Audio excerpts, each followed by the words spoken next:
notice of a question of privilege from the honourable member for Toronto Centre. Well, thank you, Mr. Speaker. And colleagues, it's with considerable, excuse me.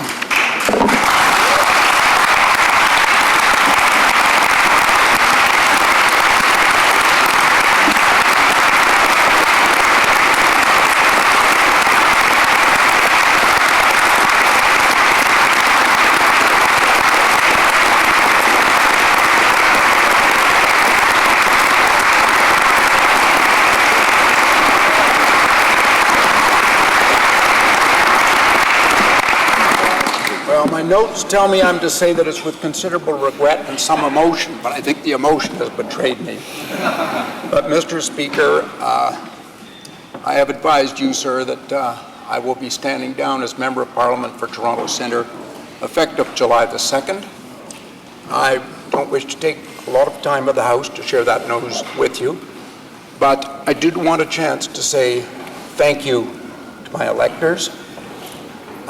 The electors of Toronto Centre, known as Rosedale when I first ran, had perhaps the good sense to turn me down the first 2 times I ran, so I learned something about democracy. They subsequently elected me 5 times. There will be members of this House who think they were right the first time, others who will think they were right the second. That is what makes a great democracy, Mr. Speaker. And I want to thank them as having had the chance to represent one of the great ridings and diverse ridings of this country. I'd like to thank my wife, Kathy, my children, and my family and friends who have supported me.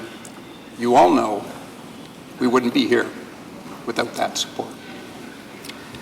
I'd also, Mr. Speaker, j'aimerais parler un peu. I'd like to say a few words about the privilege of being elected to one of the best parliaments in the world. It's an enormous privilege to sit in this House, and it's very difficult to think that I will no longer have access to this place that is so sacred to all of us. And I'd like to thank the clerk and all of the staff, because too often we do our work without acknowledging what they do for us here and in committee.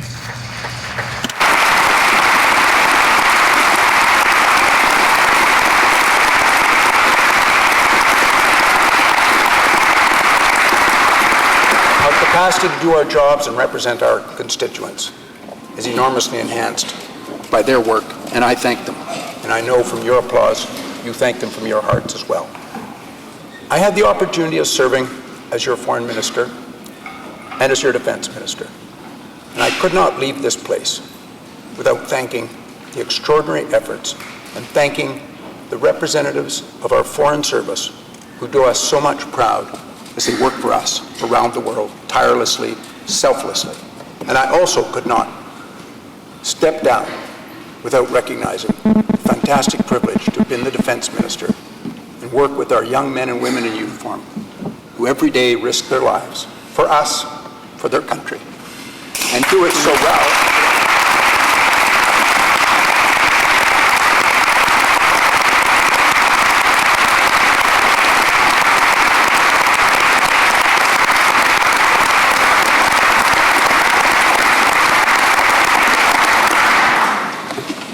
Prime Minister,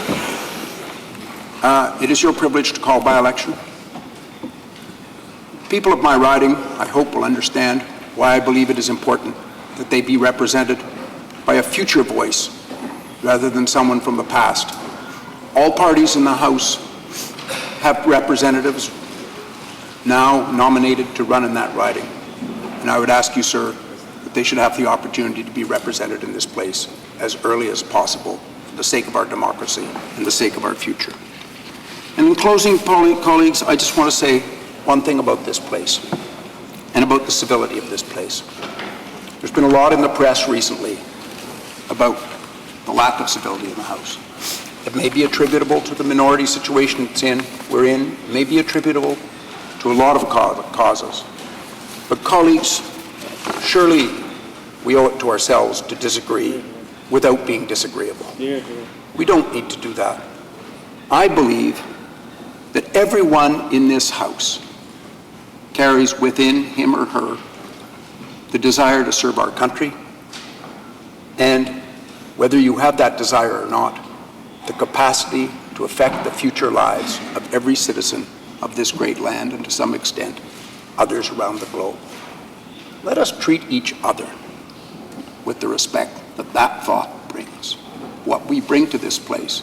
Let us respect one another, and in so doing, I believe that our fellow countrymen will respect this institution and respect us for the work.